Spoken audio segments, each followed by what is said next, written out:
In the In the eerie eerie silence of the underground laboratory, a a whisper of whisper of defiance echoes. echoes. Amelia, once Amelia, timid, once timid, now now stands at the stands at the precipice precipice of an of an unimaginable unimaginable journey. journey.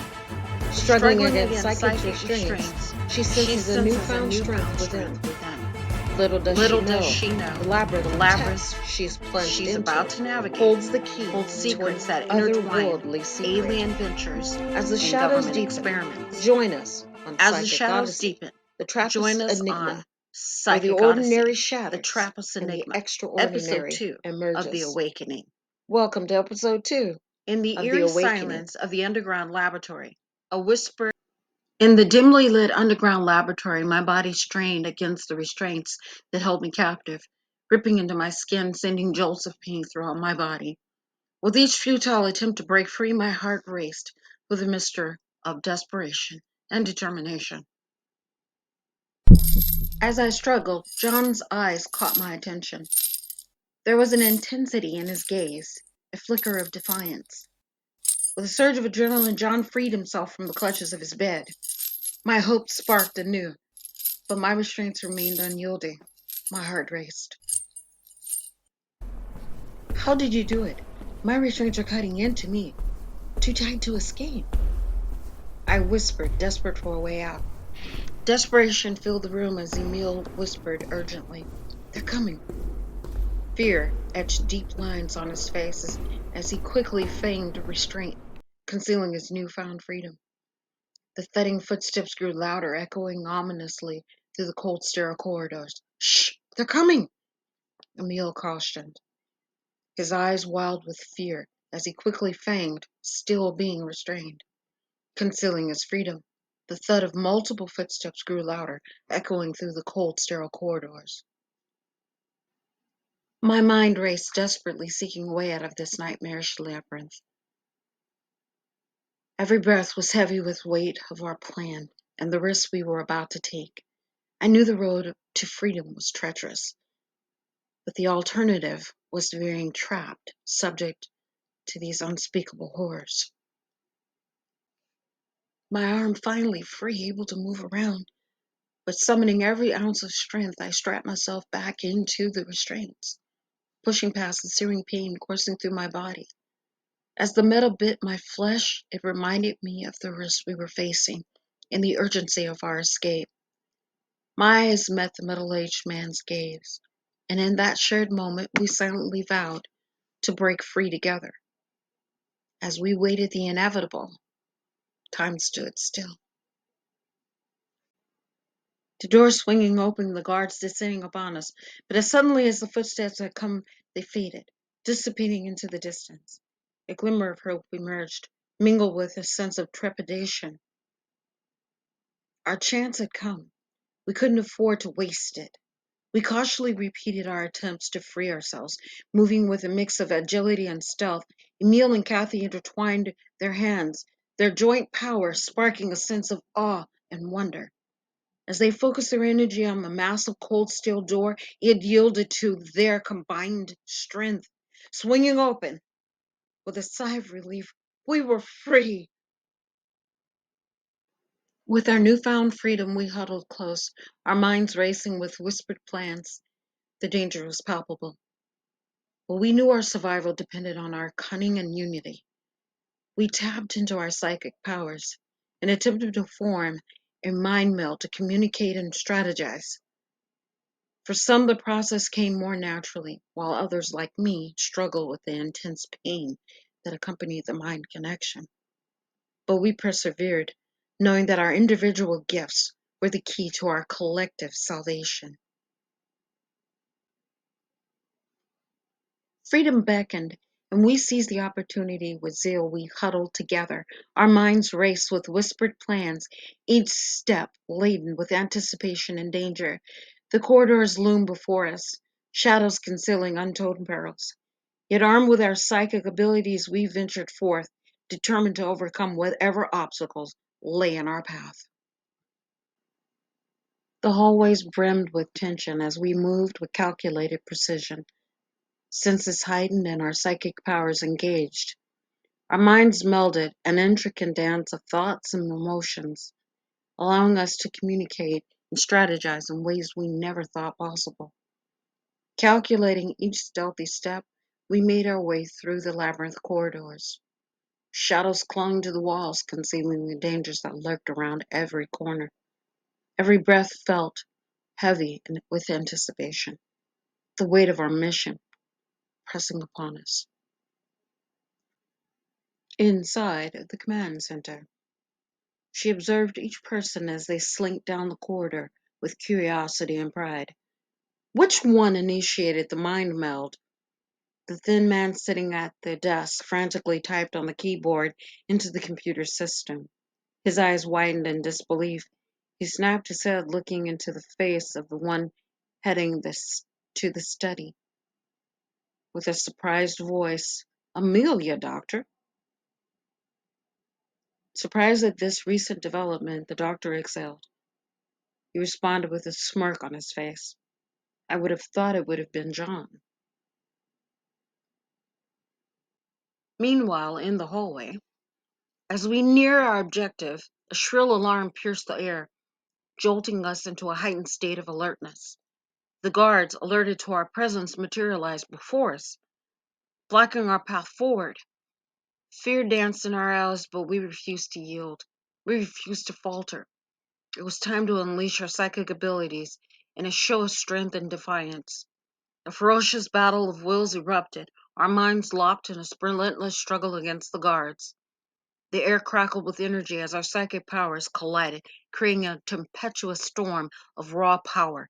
Each member of our group channeled their unique abilities, manifesting a breathtaking display of psychic prowess that reverberated through the room. But just as our triumph seemed within reach, an unforeseen darkness descended upon us, consuming everything in its path. The guards blindsided us with their own malevolent powers, a force we had not anticipated. Our hopes flickered in the encroaching darkness, threatened to be extinguished. The balance shifted, teetering on a knife's edge. Our hopes threatened to crumble. With our hearts pounding in our chests, we fought against the overwhelming darkness, refusing to surrender to the despair that threatened to consume us. The balance between victory and defeat teetered on a precipice, our fate hanging by a rotten thread. Would our psychic abilities be enough to overcome the guard's malevolence? Or would the darkness swallow us, our hopes crushed beneath its weight? Sarah, who had been rocking back and forth in the corner, crying and muttering, sprang to her feet and marched with clenched fists towards the guards. She walked past me. I noticed her eyes had rolled back into her head. Her dazzling green eyes were gone. No pupils, despite she kept walking without a stumble. She lifted her arm. "Their powers are getting stronger. We might not hold them." The guard tried to run away from Sarah's approach. Sarah opened her mouth and growled. With a snap of her head, the guards went flying. I heard the bone-crushing thuds as they crashed into the walls. John sprinted down the long corridor. "Run, everyone, run!" I bolted down the corridor behind him. I tried to bring Sarah with me, but she would not move. Or it was more, I could not move her. She looked frozen in place. I glanced back to see a guard walk toward her. I saw a flash from his hand. When I went to run to help Sarah, the guard staggered backward. Then a mind-numbing, high-pitched alarm buzzed and scrambled through my ears. The guards scrambled to their feet. The one that had been their leader yelped, "Retreat! Retreat! They're too strong for us!" John stood in the middle of the corridor, waving his hands. "Kathy! Emile! This way!" Sarah Crumple's face shook her head as if to reanimate. The guards stampeded in the opposite direction. "Come on, Sarah! We need to go!" I grabbed her by the hand and took off down the corridor behind the others. At the command center, the thin man's face shifted to concern, pensive, startled, to see the group moving down the corridor. "Doctor, they're going towards the—" "Yes, I see them." It's not a concern, not now or ever. But what if they find the journal? You give them too much credit, the doctor's smug response. Back at the corridor. Come on, down this way, follow me. I tried my best to keep my voice at a whisper. Are you sure we're going the right way? It could be a trap. John with worry in his voice bothered me. I already questioned myself. It did not help that he challenged me as well. Yes, this is the corridor I saw in my vision. Be careful of the camera. Stay close to the wall and low. I let my intuition guide us past the surveillance cameras. I know I saw a room behind the corridors. We just needed to find it. At the command center. Doctor, you need to see this. They're about to find the door to the concealed room. Should I activate the restart protocol now? The thin man's whole body tensed as he watched the group into the room from his monitor. His hand shook as he moved his fingers closer to the number pad. I need to end this meeting. Our new subjects are outstanding. The doctor stood up. Wait, what do you mean? The curious voices from the speaker sounded almost alike. They're progressing better than the ones before. The doctor hustled from the desk into the command center. No, we have worked too hard to purge this group. They are more remarkable than any other previous groups that we have tested. The corridor outside of the concealed room. Link up, I whispered. Why? John second-guessed me again. From the corridor to the location of the room, and now, when we need to act as one, he questions again. Emil with squinted eyes looked at John. John, just link up. Amelia has gotten us this far. Okay, but they can trace us if we combine our powers. John looked worried.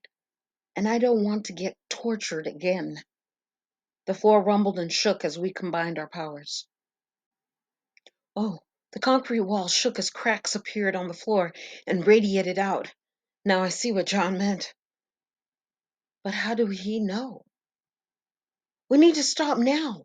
John's eyes widened and his body visibly shaking, almost let go of Emil and Sarah's hands. But they squeezed his hand and held him tight. A block, as wide as the corridor, appeared hurtling towards us. John's eyes and mouth grew wider as the block sped in our direction, letting out a gasp. He could not speak, but only shake the words, stuck in his throat. As quickly as the block appeared, it slowed, stopped, and knocked Emil, Sarah, and John to the floor. With fear and curiosity running through us, we did a running crawl while trying to stand up, not knowing if this block would crush us all.